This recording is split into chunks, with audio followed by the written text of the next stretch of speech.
안녕하십니까. 가톨릭대학교 경영학부의 김기찬 교수입니다. 오늘은 코로나 이후의 사회 변화와 대응 과제라고 하는 큰 주제를 가지고 우리 전 경제부총리를 역임하셨던 김동연 유쾌한 반란의 이사장님을 모시고 이야기를 나눠보도록 하겠습니다. 안녕하세요. 부총리께서 출간하신 책 대한민국 금기 깨기 미래로 가는 길에는 금기가 없다. 잘 읽어봤습니다. 고맙습니다. 네, 감사합니다. 대한민국 금기 깨기 책에 대해서 몇 가지 질문을 드리고자 합니다. 부총리께서 저술하신 책 내용 중 미래 경제 산업 분야에 대한 질문을 드리겠습니다. 부총리께서는 우리 경제와 산업, 특히 중소벤처 스타트업에 대한 많은 애정을 갖고 생존과 성장을 위한 다양한 제안을 하셨는데요.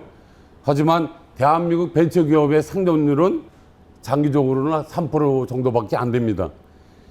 4차 산업혁명과 코로나19 시대에 향후 어떻게 생존율 향상을 하고 성장을 이룰 수 있다고 생각하시는지 좀 말씀해 주시기 바라겠습니다. 네, 원장님 아주 좋은 포인트를 이렇게 찝어주셔서 감사합니다. 저는 이 책에서 금기 깨기를 얘기했습니다. 금기는 우리가 깨어야 한다고 미처 상상도 못하거나 또는 깨어야 한다고 생각을 하면서도 할 엄두를 내지 못하는 것을 저는 금기라고 얘기를 했고요.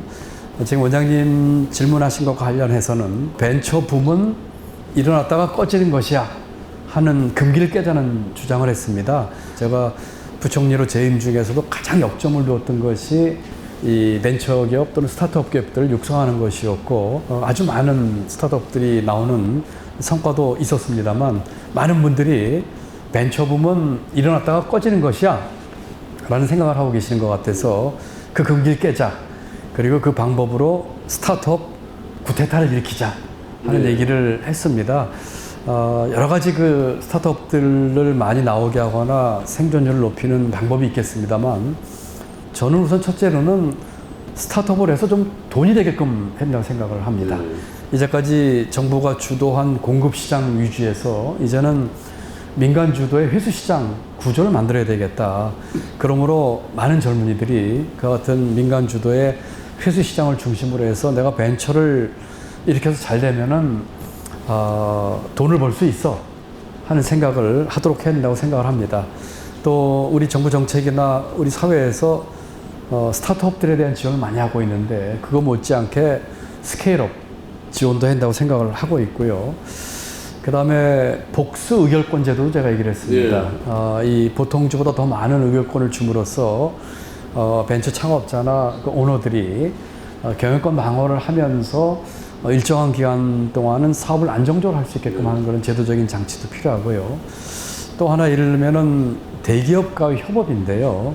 대기업들이 사내에 많은 벤처들을 스핀오프도 하고 있지만은 벤처 캐피탈을 통해서 많은 우리 스타트업들에게 투자도 하고 R&D도 같이 하고 하는 그런 구조를 만들어주는, 그러기 위해서는 몇 가지 이제 제도 개선이 필요한데 그런 것들을 통해서 우리에게 스타트업 구태타를 일으키자. 그러므로 벤처붐은 한번 생겼다가 꺼지는 거품이다라고 하는 금기를 깨자, 이런 주장을 제 책에서 아주 강하게 했습니다. 네, 제 두 번째 질문으로 제가 한번 이 책을 보면서 말씀드리고자 합니다. 저는 이 책을 읽어보면서 제가 생각했던 가장 핵심적인 메시지는 실천을 하는 지도자가 돼야 되겠다. 이게 아마 가장 핵심적인 메시지인 것 같습니다. 결국 대한민국의 가장 큰 문제는 말 잘하는 지도자보다는 실천하는 지도자로 만들어 가야 될 텐데 혹시 그런 어떤 배경을 가지고 하신 것인지 먼저 질문을 드립니다. 네, 교수님. 정부가 정책을 펴는 데 있어서 정책 수혜 대상자인 국민이나 일반 국민들이 공감하고 소통이 되지 않는 정책은 아무리 훌륭한 정책이라도 대부분 실패하는 운명을 맞습니다. 제가 유쾌한 반란 사단법인을 만들면서 했던 것도 소통과 공감 프로젝트가 하나 있습니다. 세대 간 소통, 지역 간 소통, 또 사업주와 노동자, 또 근로자의 소통 등등 이런 얘기를 많이 했었는데요. 그 중에 우리 젊은이들과 소통하는 프로그램을 하나 만들었습니다. 그 프로그램의 이름이 영리해 프로그램입니다. 영리해는 젊다는 영어의 영과 이해는 영어로 얘기하면 언더스탠드라는 뜻이거든요.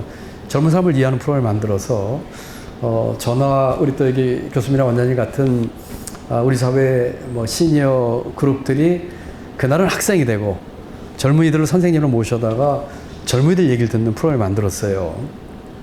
지난번에 한 번은 경북 영덕에서 횟집을 하는 젊은이를 강사로 모셨습니다. 코로나로 인해서 매출이 빵으로 떨어졌는데 어느 날 같은 동네에 있는 인근 커피숍에서 아이스 커피를 테이크아웃 가는 것을 보고, 아이스 커피는 플라스틱 통에다 이렇게 사가는 거 아니겠습니까? 안에서 못 먹으니까요. 그걸 보고 플라스틱 통에다가 파는 일회용 물회를 만들었어요. 그래서 그 안에 야채와 국수와 광어회를 넣고 테이크아웃 그걸 했더라고요. 그런 젊은이들을 모셔다가 그 젊은이들이 살아온 인생 얘기, 삶의 성공과 좌절과 실패와 여러 가지 시도 얘기를 들으면서 한 50여 명 있었던 저를 포함한 우리 사회의 뭐 지도층 내지는 시니어 그룹들이 정말 큰 감동을 받았어요. 심지어는 울컥하시는 분들도 계셨고요. 그런 소통과 공감이 있지 않으면 우리 사회가 어떤 일을 해도, 정부가 어떤 정책을 해도, 우리 사회가 어떤 사회적인 운동을 통해서 이걸 바꾸려고 해도 저는 효과가 없을 거라고 생각하기 때문에 교수님 말씀처럼 그 같은 소통과 공감이 아주 기본적으로 깔리는 것이 정말 중요하다고 생각하고 있습니다. 좋습니다. 그래서 저는 우리 부총리님께서 가고자 하는 스타트업 주도 경제라고 하는 부분에 굉장히 동의를 하고, 또는 이 중소기업이 정말 대한민국의 미래가 될 수 있도록 하는 이런 쪽에 공감을 하는데요. 문제는 중소기업에 일하는 직원들이 과연 이 기업의 방향에 대해서 공감을 하고 있느냐 하는 게 굉장히 지금 중요한 이슈가 되고 있는 것 같습니다. 혹시 미국의 대통령 중에서 가장 존경받는 대통령이 혹시 누구일까요? 링컨 대통령 아실까요? 그렇습니다. 예, 네. 이 16대 이 미국 링컨 대통령은 굉장히 어려울 때 큰 일을 두 가지 했습니다. 첫 번째는 남북 전쟁을 해결했고요. 두 번째는 노예 해방도 했죠. 이런 정신의 가장 핵심을 우리 미국 워싱턴에 가서 링컨 기념관에 가보면 딱 한마디로 리더십을, 공감 리더십 이렇게 표현하고 있습니다. 그래서 저는 이 공감을 이 대한민국의 화두로 끌어가시는 이런 배경에는 혹시 부총리님의 뭔가 철학이 있을 것 같은데 그런 내용이 있으시면 좀 소개를 해주실 수 있을까요? 저는 아마 두 가지 점에서 아마 제가 갖고 있는 뭐 철학이라고 할지 배경과 관련되지 않을까 싶습니다. 첫 번째로는 오랜 공직을 하면서 또 제가 그 중간에 이제 이렇게 공부할 기회를 얻어서 했던 전공이 정책학입니다. 정책 결정론을 전공을 했는데요. 어떻게 보면은 공부도 정책 결정론을 했고 제 일도 34년 동안 정책을 다루는 일을 했으니까 저는 정책에 대한 어떻게 보면은 영어로 얘기하면 프랙티셔너, 개업한 사람처럼 이렇게 했는데요. 그런 중에 깨달은 게 하나가 있어요. 정책은 일련의 정책 순환 과정을 거칩니다. 예를 들어서 사회 문제를 인식하고 그 사회 문제를 우리가 풀어야 할 정책 이슈로 분석을 하고 이 문제를 해결하기 위한 정책 목표를 정하고 그 목표를 달성하기 위한 대안들을 탐색하고 각각의 대안별로 사람이나 예산이라고 하는 소위 말하는 리소스 모빌라이제이션을 하고 정책 집행을 하고 그게 완료하고 이게 일련의 정책 과정이거든요. 그런데 이 모든 과정이 다 완벽하고 훌륭해도 정책이 실패합니다. 제가 이게 왜 그럴까 하는 생각을 하면서 워싱턴에 있는 월드뱅크에서 근무할 적에 이 문제에서 깊이 고민하면서 제가 만든 말 중에 하나가 정책 실패입니다. 우리 사회에 시장 실패, 정부 실패란 말은 많이 있는데 마켓 페일리어, 가버먼트 페일리어죠. 정책 실패란 말을 그때 제가 처음 쓰면서 왜 모든 정책 과정이 이렇게 성공적이었는데도 불구하고 정책이 실패할까라는 고민을 많이 했는데 가장 크게 제가 와닿는 게 지금 교수님 말씀하신 소통과 공감입니다. 국민들께서 정부가 하려고 하는 정책에 대해서 충분히 이해하고 공감하지 않으면 그 정책은 대부분 실패할 운명을 갖게 됩니다.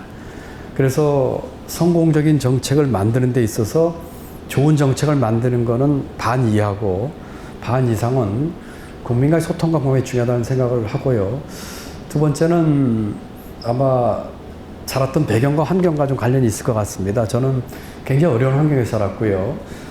일찍 아버지가 돌아가셔서 상업학교를 들어갔고 무허가 판잣집에 살았었고 천막에 살았고 하는 걸 하면서 정말 제주에 있는 힘들고 어려운 분들과 몸을 부딪히면서 살았어요. 제가 그때 깨달았던 좋은 교훈 중에 하나는 많이 배우지 못하고 많이 갖지 못한 분들이 갖고 있는 지혜와 공감과 또 서로 간에 아껴주는 공동체 정신입니다.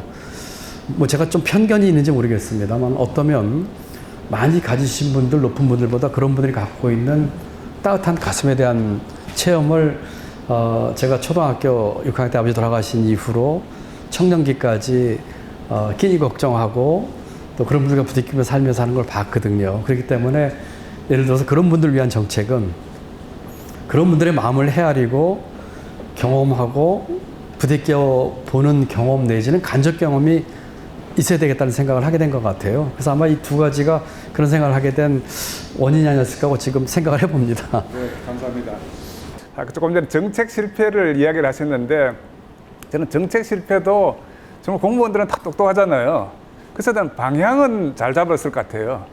그래서 정책 실패의 대부분은 방향의 실패보다는 그 방향을 실천하는 속도의 문제인데 우리 제3의 물결에서 우리 엘빈 토플러가 공무원은 30마일 속도로 달리는 이 문제가 맞습니다. 걸림돌이 아닌가 싶습니다. 그래서 이 속도를 얘기하는 데는 공감하도록 하는 것이고 그래서 이 제레미 리프킨 같은 미래학자는 인간은 공감할 때 진화를 하더라 이런 이야기를 했고 또 아담 스미스는 정말 세상의 큰 이 어려운 시기에는 이 물체 간에 당기는 힘을 중력이라고 이야기를 했고 사람 간에 당기는 힘을 공감이라고 했거든요. 맞습니다. 이런 공감을 통해서 대한민국을 한번 바꿔주시기를 바랍니다. 제레미 리프킨 말씀을 하셨으니까는 그 제레미 리프킨을 비롯한 꽤 많은 학자들이 인류 역사에서 인류를 끌어온 두 가지 원동력으로 경쟁과 협력을 뽑거든요. 근데 그 협력에서의 바탕은 교수님 말씀하신 것처럼 공감이죠. 공감이 행동의 문을 열고 협력의 문을 여는 것이기 때문에 그래서 전체로 공감을 합니다. 감사합니다. 네. 예, 좋은 말씀 감사합니다.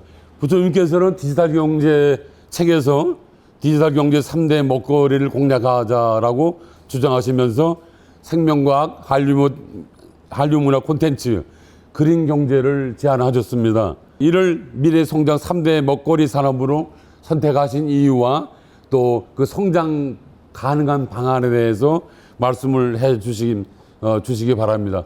그리고 또 추가로 최근에 핫 이슈인 블록체인과 디지털 자산, 암호화폐를 포함한 그 디지털 자산에 대한 정부가 취해야 될 그 태도는 어떠해야 할까라는 것도 궁금해서 질문을 드리겠습니다.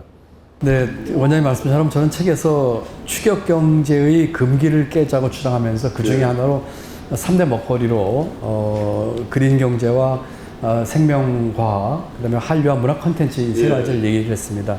두 가지 이유입니다. 3대 먹거리를 제시한 이유는 첫 번째는 기술 사이클이 긴 산업을 이제는 우리가 만들어야 합니다.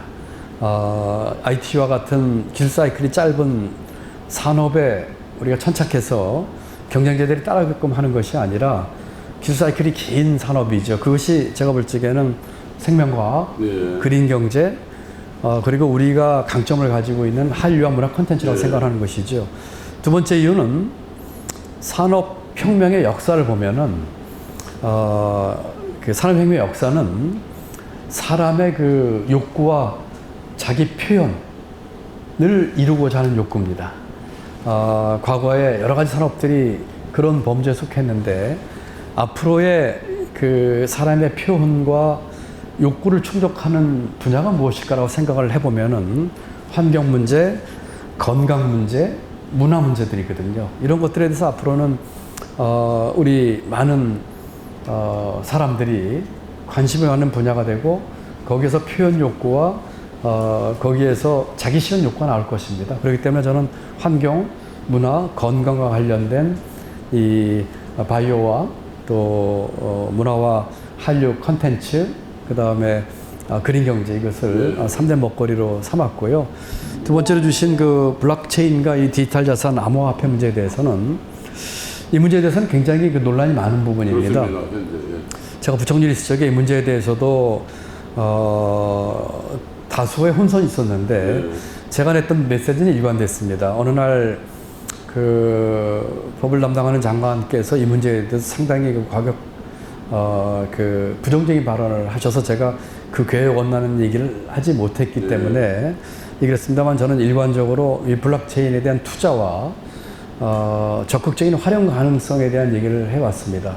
어떤 분들은 플랫폼 경제를 뛰어넘는 게 블록체인 경제일 수도 있다고 얘기하시는 분들도 있고 블록체인이 갖고 있는 그 분권화, 투명성 이런 것들을 활용할 수 있는 분야가 경제, 산업, 기업뿐만 아니라 정치, 정책 결정에도 많이 있다고들 얘기를 하세요. 다만 이런 것들에 대한 또 나름대로의 그 제약에 대한 얘기도 많이 있기 때문에 암호화폐나 이 디지털 자산화 이런 문제에 대해서도 있기 때문에 균형 있게 보되 제가 부총리 때 블록체인에 대한 재정에서의 투자도 많이 했었거든요. 이와 같은 양면을 다 보면서 저는 정부가 좀 전향적으로 제도 보완을 하면서 발전의 가능성을 좀 긍정적으로 보면서 좀 전향적인 방향으로 나갔으면 좋겠다는 생각을 갖고 있습니다. 예, 감사합니다. 우리 부총리님께서 조금 전에 이제 추격 경제에서 선도 경제 이렇게 말씀하셨습니다. 네. 아마 추격 경제에서 이제 선도 경제로 가는데 가장 중요한 것이 이제 기업가 정신인데 이 책에서 또 기업가 정신을 굉장히 강조하고 계시더라고요. 그렇습니다. 예. 그래서 저는 기업가 정신은 이제 공감의 이 문화로 만들어가는 건데 그 결론적인 방법은 일하고 싶은 중소기업인데요. 사실 이 일하고 싶은 중소기업은 우리 부총리님께서 부총리로 계실 때 저도 우리 국민경제자문회의 핵심분과 의장을 하고 있었는데 그때 이제 사람 중심 경제도 이야기를 하셨고 그 당시에 그런 분위기가 있었는데 이게 좀 활성화되지 않았던 아쉬움이 있는 부분들이거든요. 그래서 일하고 싶은 스타트업 또는 직원들 MZ세대가 가고 싶은 이런 스타트업 중소기업 이렇게 하려고 하면은 더 어떻게 해야 될 것인지 이 책에도 그런 이야기가 나와 있는데 한번 설명해 주시면 좋을 것 같습니다. 아유, 뭐 너무 광범위한 주제를 말씀해 주셔가지고 전적으로 공감을 하고요. 제가 부총리로 지명되고 인사청문회 때 정부 정책 방향을 얘기하면서 소득주도 성장이라는 말을 안 쓰고 제가 사람 중심 투자라는 말로 썼거든요. 사람 중심 투자를 우리 경제가 해야 되겠고 이 기업 경영에서도 마찬가지라는 얘기를 했기 때문에 뭐 전적으로 공감을 드리고요. 어디 기업뿐이겠습니까? 정부도 마찬가지고 제가 가봤던 농촌 어촌도 마찬가지고 그 조직 구성원들이 같은 마음으로 공감을 할 적에 또 같은 비전을 공유하고 있을 적에 가장 시너지 효과가 나오는 걸 느꼈습니다. 그렇기 때문에 우리 중소기업하고도 제가 가장 많은 소통을 재임 중에 했었는데요. 우리 중소기업의 그 CEO분들이나 이 창업자분들이 정말 훌륭한 정신으로 기업을 일으키신 분들이 많이 계신데 그 중에 특출난 성과를 내신 분들은 조직의 구성원이나 종업원들과 비전을 공유하고 또 혁신을 같이 동참하게끔 했을 적에 나오는 것 같아요. 그래서 이것은 우선 기업가 정신 중에서 직원들과 함께 가겠다고 하는 그런 마음이 중요할 것 같고 정부의 정책 속에서도 예를 들어서 여러 가지 공단이나 국가공단이나 지방공단을 만들 적에 들어오는 기업들에 대한 종업원들에 대한 여러 가지 정책 대안 제시 이런 면에서 지금 교수님이 말씀하신 그런 점이 충분히 가만히 돼서 하도록 해야 되겠다는 생각을 하게 됩니다.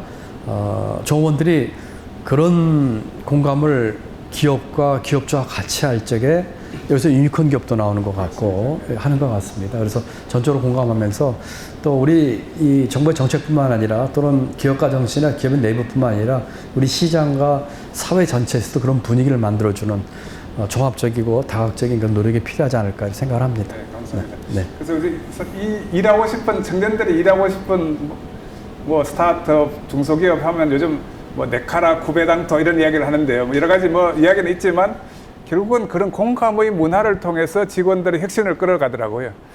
우리 아무쪼록 우리 부총리님께서 그런 방향으로 좀 우리 중소기업 스타트업 경제를 잘 이끌어 주시면 좋을 것 같습니다. 네, 많이 노력하겠습니다. 네. 오늘 두 분 원장님과 교수님 말씀과 질문 들으면서 저도 좀 정리가 되고 또 공부가 많이 되는 것 같습니다.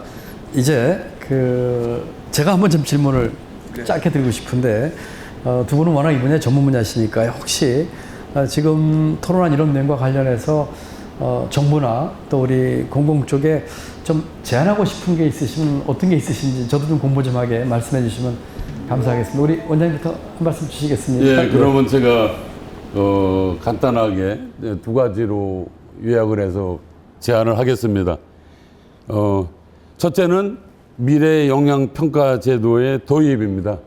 우리가 환경 영향 평가라고 하면은 대도시에서 건축물이나 큰 사업을 벌일 때 미리 사전에 인허가하기 전에 환경 영향 평가를 통해서 거기에서 합격이 되면 인허가를 내주고 불합격이 되면은 기준에 미달되면은 인허가를 내주지 않는 것처럼 정부 예산을 집행하는 데 있어서도 향후 중단기적인 예산을 집행하는 데 있어서 향후에 이것이 국가나 지자체에 큰 도움이 된다든가 예산 낭비에 전혀 지장이 없다 할 경우에는 허가를 내주는 그런 미래 영향 평가 제도를 도입하자라는 제안입니다. 정부 부처에서 발간하는 예산 낭비 사례집이라는 게 제가 보고 있었습니다. 저희가 뭐 해마다 뭐 수백조 원씩 중앙정부 예산을 쓰고 전국 16개 광역시나 또 226개 지자체가 매년 합의 수백조를 쓰고 있는데 그간에 보면은 전국 각지에 있는 도로나 항만이나 공항이나 철도, 공공기관, 건물 등이 일부 낭비 요소가 상당히 많이 있는 걸로 정부 예산 낭비 사례집에도 나와 있고 또 언론에도 많이 발표가 돼 있고 한 걸 우리가 알고 있습니다. 그것처럼 향후에 그런 예산 낭비를 없애기 위해서는 미래 영향 평가 제도를 도입하는 것이 필요하다라고 제안을 드리겠고요. 또 한 가지는 부총님께서 책에서도 많은 얘기를 쓰셨는데 거기에 대해서 다시 한번 말씀을 드리면은 대기업은 인력과 자본과 또 영업력과 마케팅 노하우가 다 있기 때문에 대기업은 스스로 살아갈 수 있기 때문에 대기업을 지원하는 것보다도 중소벤처 스타트업을 이런 미래 성장 분야에서 적극적으로 발굴하고 또 육성 지원할 것을 제안합니다. 특히나 일례를 들면 원격 의료 산업인데 원격 의료는 앞으로 지금 세계적인 기업들이 많이 이미 진출해 있는데 우리는 이쪽 분야의 기득권층의 여러 가지 반발로 인해서 아직까지 크게 진전이 없기 때문에 이런 원격 의료 산업이라든가 자율주행차, 인공지능, 또 기후변화, 메타버스 등 이런 신산업에 진출하는 중소벤처 스타트업을 적극 지원하기를 건의드리겠습니다. 네, 좋은 말씀이시네요. 교수님께서도 한 말씀. 저는 이게 어제 우리 김연경 선수가 야, 이 어려운 여건을 이겨내는 힘은 서로 이렇게 파이팅 해주고 협력해주고 결국 이 공감의 힘이거든요. 그래서 그런 지도자들을 어떻게 좀 양산하고 좀 교육하는 이런 게 있었으면 좋겠다 싶은 생각이 들고요. 이거는 좀 큰 방향인데 좀 더 구체적으로는 지금 이제 블랙 스완 이런 말을 하잖아요. 또는 그린 스완. 이게 말도 안 되는 이야기거든요. 어떻게 스완은 백조인데 블랙이 됩니까? 그렇죠? 스완은 백조인데 그린이 됩니까? 근데 이런 세상에 이런 게 나타나고 있다는 거거든요. 이걸 이제 빅 블러링 이렇게 이야기할 수 있는데 이때 대기업이 가장 필요로 하는 게 이 새로운 기술을 가지고 있는 스타트업들과 M&A 하는 거거든요. 지금 전 세계적으로 M&A 폭풍이 불고 있습니다. 근데 사실 우리나라는 대기업과 스타트업이 서로 살아가는 방법은 스타트업은 IPO로 갈 확률이 0.1%밖에 안 됩니다. 그래서 대부분의 미국인 경우에는 한 97% 정도가 M&A를 통해서 이렇게 엑시트 하거든요. 근데 우리나라는 대기업이 스타트업을 M&A 하는 걸 공정거래로 거의 막아놓고 있잖아요. 그러니까 결국은 스타트업은 아까 말씀하신 스케일업은 안 되고 대기업은 아이디어가 필요한데 우리 국내 스타트업을 인수 못하니까 해외 가서 M&A 하고, 이 대기업과 스타트업 간의 이 M&A, 이 인수합병 이런 것들 이제 비유기적 성장이라고 하는데 이게 큰 추세인데 이걸 막아놓고 있으면 네. 이게 가능할까 하는 질문을 드립니다. 네. 예, 그 두 분 말씀 중에 이제 제안하신 건 참 좋은 제안인 것 같고요. 아주 좋은 말씀인 것 같습니다. 그 교수님이 그 질문으로 이제 던지셨으니까 그 부분은 제가 앞에 맨 처음 질문에서 답을 좀 얼핏 드렸습니다만, 말씀하신 것처럼 우리 스타트업들이 IPO까지 갈 확률은 아주 적고, 그렇기 때문에 중간에 대기업부터 M&A를 하는 것이 가장 좋은 방법인데, 우리는 대기업의 어떤 문호방 확장과 관련된 것을 제재하는 경향이 있고, 뭐 요새 조금 풀려는 움직임은 있습니다만, 대기업 정책은 대기업의 시장 질서를 반한 것들에 대해서는 엄격한 규제를 해야 됩니다. 예컨대 불법 승계라든지 어떤 일감 몰아주기라든지 이런 것들은 분명하게 규제를 하는 것이 시장 원칙에 맞는 것이고요. 그렇지만 그것이 아닌 다른 부분에 있어서는 대기업은 규제의 대상이다, 또는 대기업은 더 많이 생겨서는 안 된다는 금기를 깨야 됩니다. 지금 우리 산업은 소위 말하는 빅 블러 시대거든요. 블러는 영어로 희미하다는 뜻입니다. 산업 간의 경계가 지금 허물어지고 있거든요. 네이버가 검색 엔진 산업인지 또는 온라인 쇼핑몰 산업인지 구별할 수가 없습니다. 해외에 돈 보낼 적에 꼭 은행 가야 되나요? 핀테크로 다 할 수 있거든요. 이런 식으로 지금 산업 간의 경계가 허물어지고 있는 상황에서 당연히 대기업들이 나오게 되거든요. 그게 이제 그런 플랫폼에 올라탄 대기업들이고요. 이건 장려돼야 되는 것이고요. 그 다음에 아까 말씀드린 시장 질서를 어지럽히지 않은 대기업 활동은 규제돼서는 안 되는 것이죠. 그 일환으로 교수님께서 말씀하신 것처럼 스타트업 기업들이 민간 회수 시장에서 대기업에게 M&A를 당하고, 대기업은 빠른 속도로 아주 신축적으로 그와 같은 기술 개발을 하는데 단점이 있거든요. 그렇기 때문에 근데 장점이 있는 스타트업 기업들을 M&A를 해서 서로 간에 윈윈하는 그런 풍토를 만들어줘야 되는데, 자칫하면 이것이 어떤 진영 논리 또는 이념 논쟁으로 인해서 어느 한쪽을 강조하다 보니까 대기업은 규제를 해야 돼, 이런 금기개전 얘기를 제가 제 책에 썼었고요. 그런 식으로 우리 교수님 말씀하신 것처럼 이와 같은 대기업 정책, 스타트업 정책들이 서로 간의 조화를 이루면서 우리 경제를 위해서 어떤 것이 가장 바람직한 방향인지 가닥을 잘 잡아야 될 것이라고 저는 생각하고 있습니다. 네, 감사합니다. 이 구글이 안드로이드를 M&A를 했기 때문에 안드로이드도 좋아졌고 구글도 좋아졌습니다. 그래서 구글은 1년에 한 200개 정도의 M&A 하고 있다, 이렇게 이야기를 합니다. 어쨌든 이런 이 비유기적 성장의 폭풍에서 대한민국의 대기업과 스타트업이 함께 잘 성장하는 그런 시대를 만들어 주시기를 바랍니다. 제가 교수님 거기에 짧게 한 말씀 더 올린다면요. 지금 오늘 앞에 교수님께서 청년들과 MZ 세대의 말씀을 하셨어요. 지금 말씀하시는데 그 답이 상당히 있습니다. 네.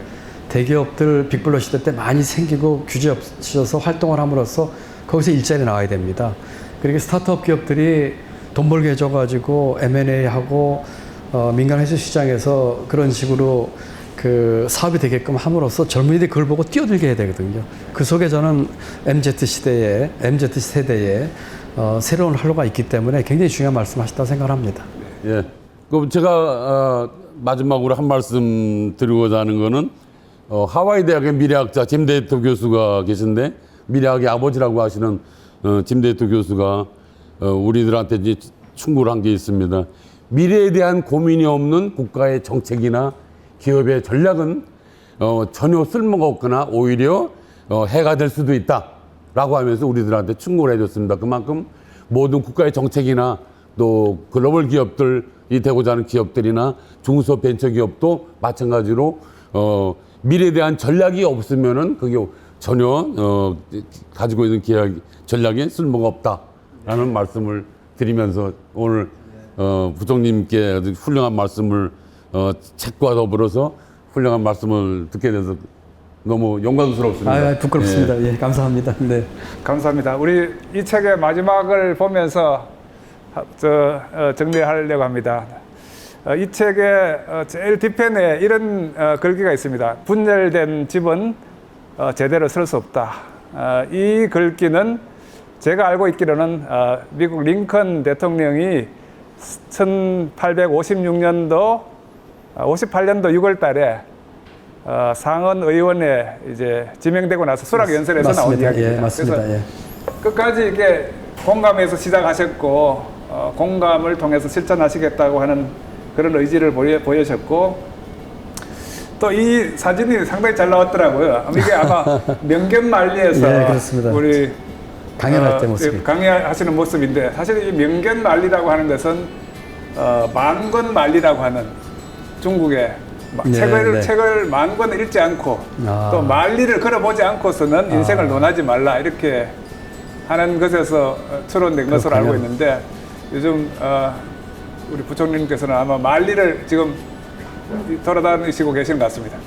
그때 그분들의 어려움을 듣고 공감하고 이렇게 해결해주는 지도자가 되시기를 바라면서 오늘 짧지만 좋은 메시지를 저희들에게 전해주셔서 감사드립니다. 네, 감사합니다. 감사합니다. 저도 많이 배웠습니다. 감사합니다. 감사합니다. 예. 예. 감사합니다.